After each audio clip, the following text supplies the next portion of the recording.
Shall we go to Bill, the original sponsor of the bill, Matt Doocey?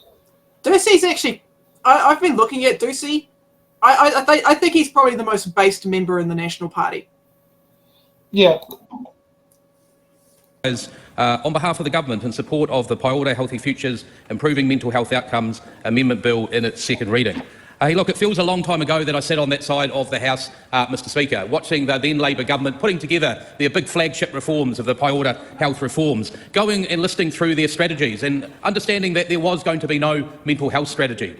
And it was interesting at the time, the Mental Health and Wellbeing Commission, the Mental Health Foundation came out and said mental health was invisible in those reforms. And it felt the right thing to do at the time to put in an SOP, which the then Labor government voted down, which made me more determined that to put forward as a members' bill what we're getting back today from the Select Committee. So look, I probably did the easier part of putting an idea in a biscuit tin, but I just wanted to acknowledge the fantastic work of Katie Nimmin in sponsoring this bill through the stage of the Select Committee, but I want to acknowledge her speech in leading off the debate tonight, the tone of the speech, how parliamentary it was, talking to the issues that we are debating tonight. And I want to thank her for her sponsorship, which I think has made this bill clearly turn up in a better shape than it first probably started when I wrote it. There was a few drafting errors, so I'll hold my hands up to that, but that's the reality of why we go through a Select Committee process.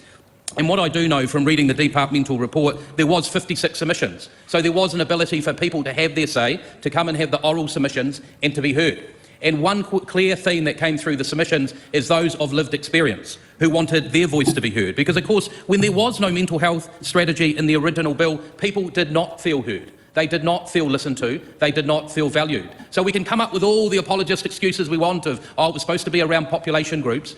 But sadly, when you look at the life expectancy of people with lifelong and enduring mental illness, it's one of the greatest reductions we have out of any grouping of people. So quite rightly, it's fair that we prioritise them today with this mental health strategy. So it was important to hear those with lived experience being able to give their view through the Select Committee process. And that's why one of the first things this government did when it came in was to announce a new peer support and lived experience service based out of emergency departments. We know that is an underutilised workforce that can connect with people in a time of crisis and allow that person to be listened to and heard by someone who's been there themselves.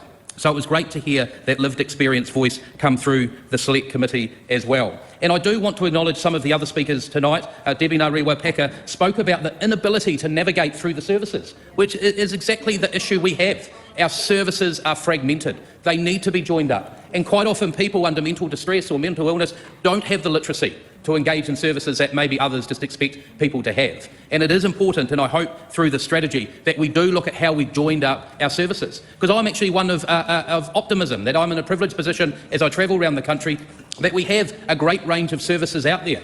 The problem is they're very disconnected, very fragmented, and people don't know how to navigate their way through them. And also Francisco Hernandez from the Green Party, a new Member of Parliament to this House, but I think he nailed it very quickly. The last thing we want is another strategy. We got that after the last government's mental health inquiry. 58 or so recommendations that sit on someone's shelf somewhere. So it isn't about a strategy, and what Francisco Hernandez says, it's about an implementation plan.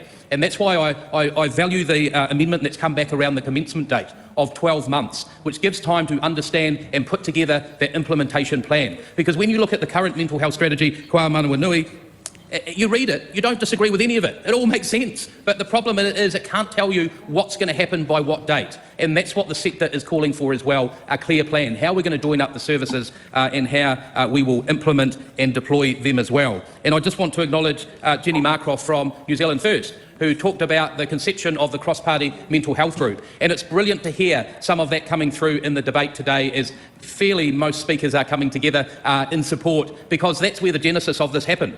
I acknowledge the Health Select Committee Chair, Sammy Uffindale, for the great work he was doing. It was myself, Jenny Marcroft, Louisa Wool, Chloe Strawbrick and myself on that Health Select Committee. When we started working more collaboratively together and getting together to talk about the issues, then we started saying, hey, there's something here. Shall we go off and look at joining our first cross-party mental health and addiction group? And it's great to see that that group has continued under the chair of Chloe Strawbrick as well. And that's why this is important, because I think the public expects us to take a cross-party support.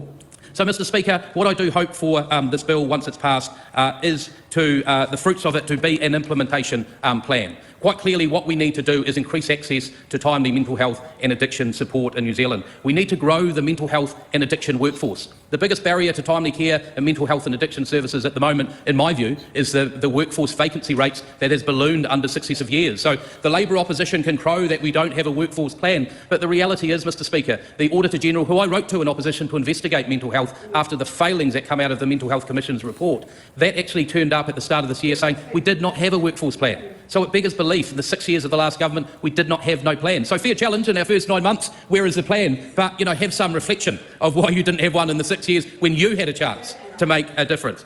Of course, we need to strengthen the focus on prevention.